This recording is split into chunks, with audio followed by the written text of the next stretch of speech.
story today. The name of the story is Farfallina and Marcel. It's written by Holly Keller. These two older gentlemen were on the radio. They were talking and discussing the book and having a lot of fun with the book, and they were just such a great two together that I thought that's a wonderful story, and I'm going to get it for myself. And so here it is. The name of the story is Farfallina and Marcel. The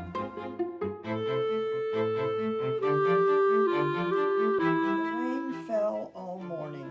The spattering on the pond and the splashing on the Farfallina's leaf, she found a dry spot and ate it.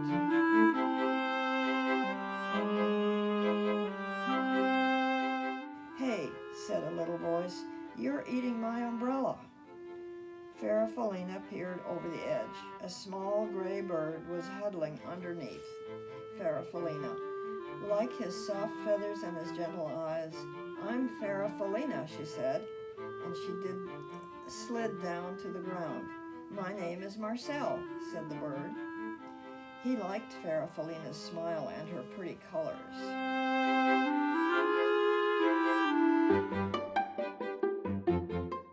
She was beautiful. The rain turned to drizzle and Farfallina wanted to play. "I'll hide and you find me," she said. Marcel agreed. Farfallina hid under a fern close to the ground, and because she knew that Marcel couldn't climb. "Now I'll hide," said Marcel when he found her, and he hid right behind the tree because he knew that Farfallina moved slowly.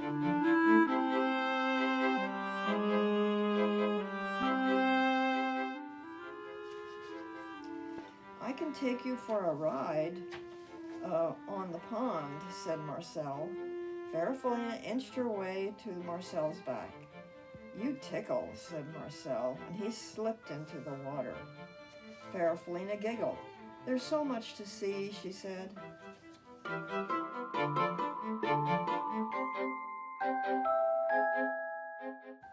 Farfallina and Marcel played together every day. They liked the same games, and they liked each other.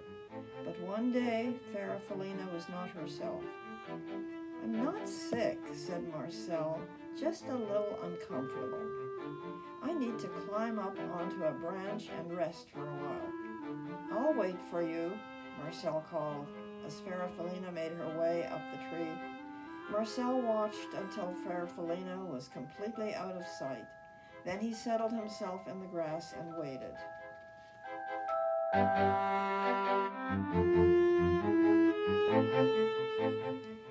Night came and morning, but Farfallina didn't come down. Marcel called to her, but she didn't answer. He was very worried and terribly lonely. Weeks went by. The afternoon grew longer and warmer, and Marcel went to the pond. He was growing, and when he looked at his reflection in the water, he hardly recognized himself.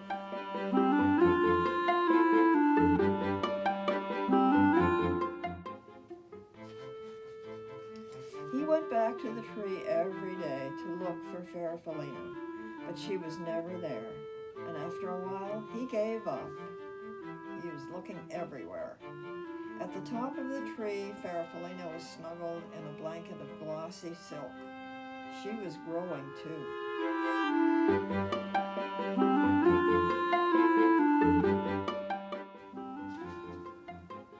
The sky was blue and clear, and the morning she was ready to come out and open her beautiful new wings. She had no idea how long she had been up in the tree, and she floated down to find Marcel. "I'll just wait," said Farfallina when she didn't see him, and she sat on a flower. She's beautiful on the flower.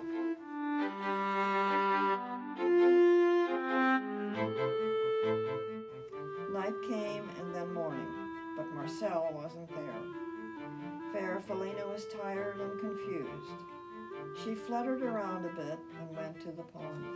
The pond was glassy smooth except for the ripples made by a large, handsome goose who was swimming in solitary circles. Farfallina shivered with disappointment.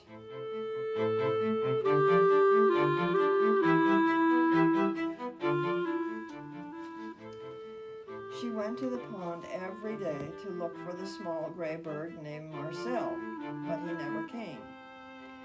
One morning, the goose stopped his silent rounds and spoke to her. "You must like it here," he said. Farfallina fluttered a bit. "I've been waiting for a friend," she said sadly, "but I don't think he'll come." Swimming all by himself.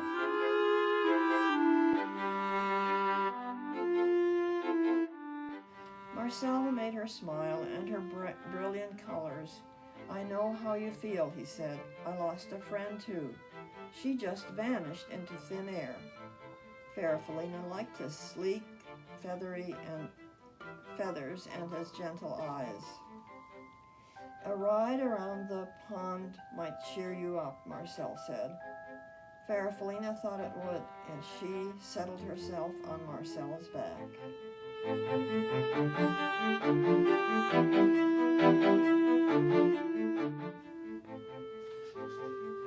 "It's funny," Marcel said, "but I feel as though I've known you a long time." "You must just be thinking the same thing," said Farfallina. My name is Farfallina. What's yours?" Marcel stopped suddenly. He beat the water from his strong wings. Then he swam around and round and round. "It's me, Farfallina," he shouted. "It's me, Marcel. Is that really you?" "It is," Farfallina shouted back. They looked at each other and laughed.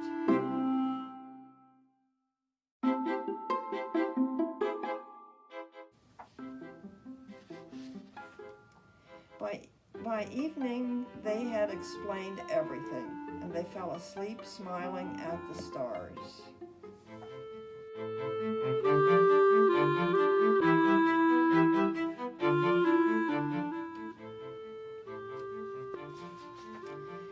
Farfallina and Marcel spent the rest of the summer playing just as they had before. Marcel was careful not to fly too fast because he knew that Farfallina couldn't keep up. Farfallina didn't hide in the flowers because she knew that Marcel would never find her. And when the leaves on the trees around the pond turned red and gold, they decided to go south.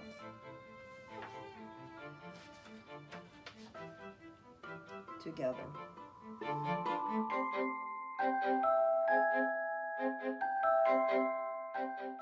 Bye, kids. It was fun reading to you. And I hope you have a good day.